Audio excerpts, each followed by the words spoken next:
Hello friends, welcome to my channel. Good morning.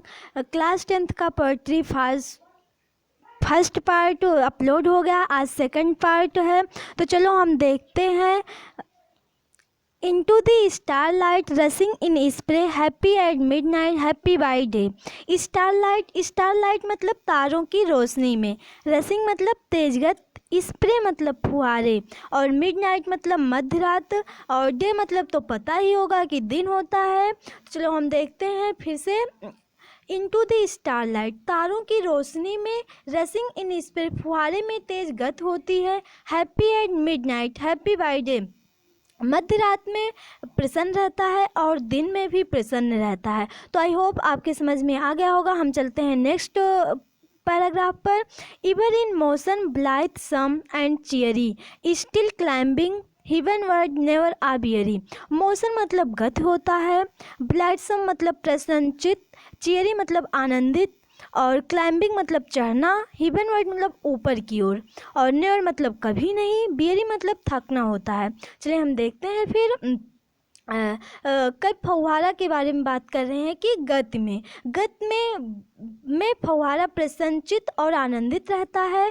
यह हमेशा सदैव ऊपर की ओर चढ़ता है और कभी थकता नहीं है। हमें इसे सीख लेनी चाहिए कि हमें अपने कार्य में लगा रहना चाहिए, कभी थकना नहीं चाहिए। हम चलते हैं नेक्स्ट पैराग्राफ पे।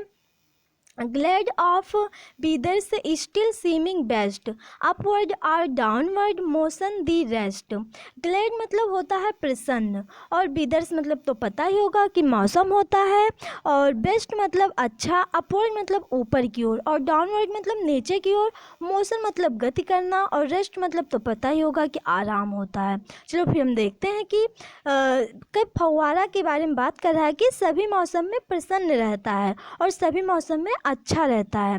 यह ऊपर की ओर जाता है अथवा नीचे की ओर आता है। यह इसका मतलब गति करने में ही आराम करता है, या कभी वैसे आराम नहीं करता है। चलो हम देखते हैं फिर next paragraph. Full of nature nothing can time, change every moment ever the same. प्रकृति से भरा हुआ, इसे कोई पालतू नहीं बना सकता, अर्थात इसका कोई कार्य करने में बाधा नहीं आती है, इसे कोई रोक नहीं सकता है।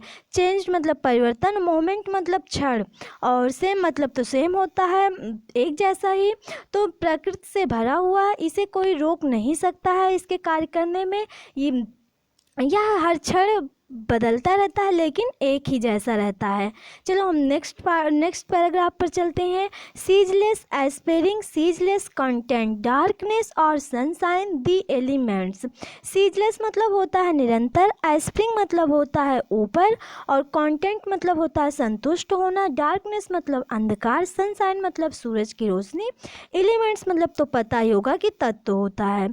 चलो हम देखते हैं फिर कि निरंतर ऊपर की ओर जाता है, और यह अपने प्रकृति में संतुष्ट रहता है। अंधकार अथवा सूरज की रोशनी इसके तत्व होते हैं। चलो हम देखते हैं नेक्स्ट पैराग्राफ पे।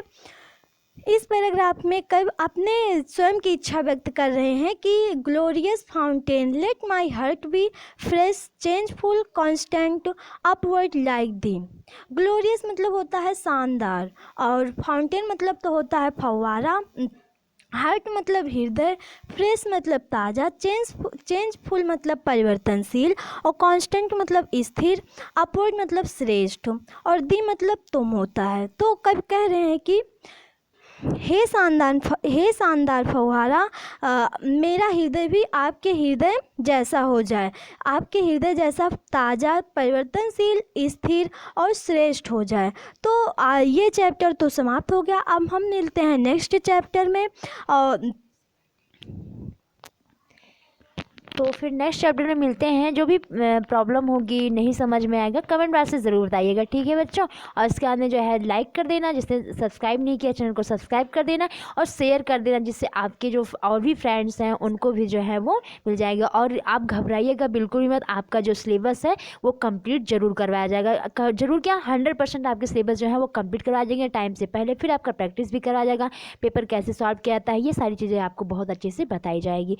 तो फिर मिलते हैं नेक्स्ट असल में हिंदी का अगर जो है क्लास नहीं देखिए देख लीजिएगा, हिंदी के जो है आपका जो फर्स्ट वाला है पद वो कंप्लीट हो चुका है, तो उसे देख लीजिएगा। कोई भी प्रॉब्लम होगी कमेंट करके जरूर बताइएगा। मिलते हैं फिर नेक्स्ट में। अपना ध्यान रखना, क्योंकि इस टाइम जो है आप सेफ रहना आपका ज़रूरी है, तो आप ध्यान रखना। सी बाय बाय, टेक केयर।